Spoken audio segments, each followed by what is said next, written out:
Hi everyone. I thought I would talk a bit more about the eclipse energy in further details, because the eclipse energy actually started back in 2024 and it touched us again in March this year and September this year, and then it will trickle out into 2026 because of the nodes which last in each sign for 18 months.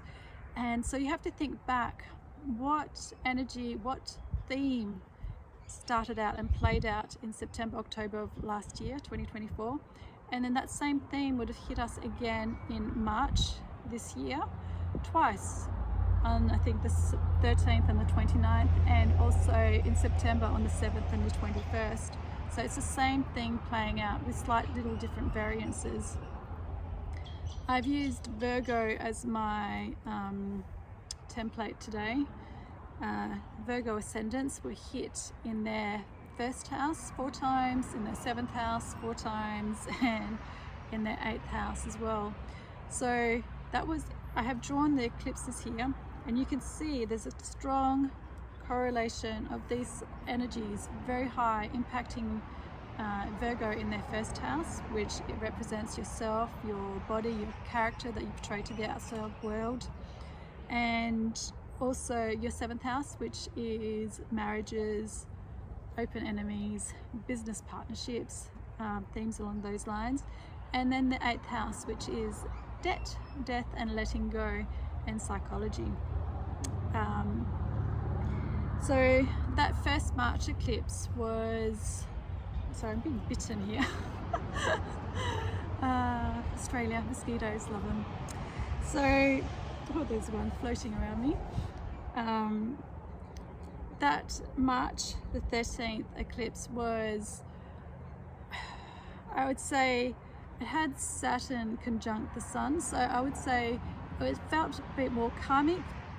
It was reap what you sow energy, and it was probably more emotionally charged for everyone.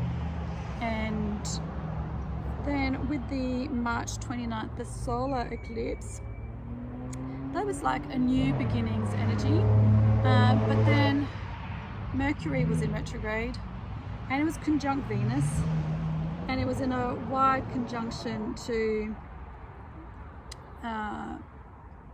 Chiron, so it triggered the deepest wounding.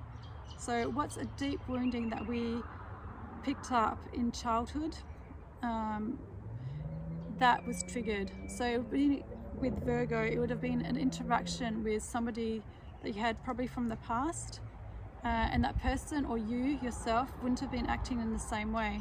So there would have been a tension between who you are and the other person. And because it also impacted your 8th house, it would be, you'd have to let go of something as well. And then we hit the September 7th, the total lunar eclipse. And that again, because a total lunar eclipse doesn't have the same energy impact as a solar eclipse, but because it was a blood moon at the same time, it would have been quite an impact. And it was back again to like the reap what you sow energy. What did you do back then? Like, what karmic things did you need to clear, did you need to work on, and you needed to address? Was again hitting us at this time. And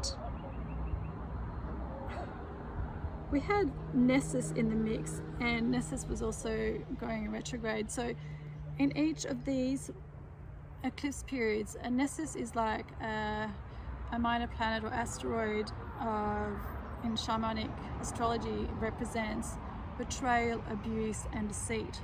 So that's quite intense energies to be layering on top of that. So we're working on our Chiron wounding, our deepest wound that we picked up from childhood that we have to work through.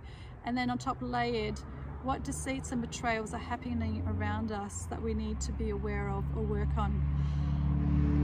And it's all karmic, and it's hitting your first house. So there's some push and pull versus yourself and relationships, and how you're dealing with people and what's happening.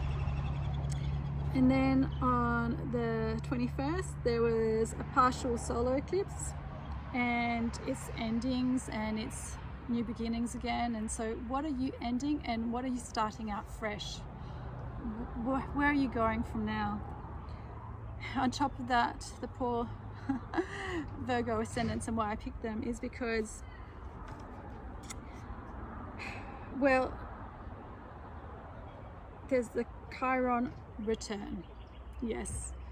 So anyone in your early 50s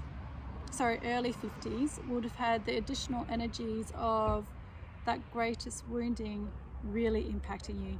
Like, you really have to address what you haven't in the past. If you haven't really, that core wounding that you picked up along the way, if you have not addressed that now, then it will be difficult.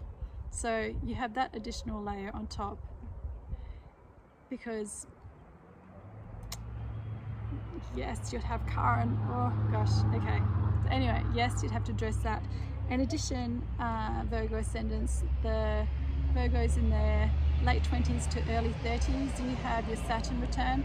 So you're being pushed into something new, a different way of life. And often in that age group of late 20s to 30s, that's when you decide to have families and things like that. So that's a real change in your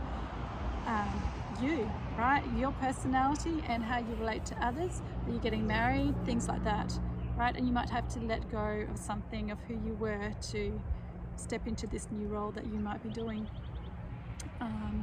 Yes, so that's it for today.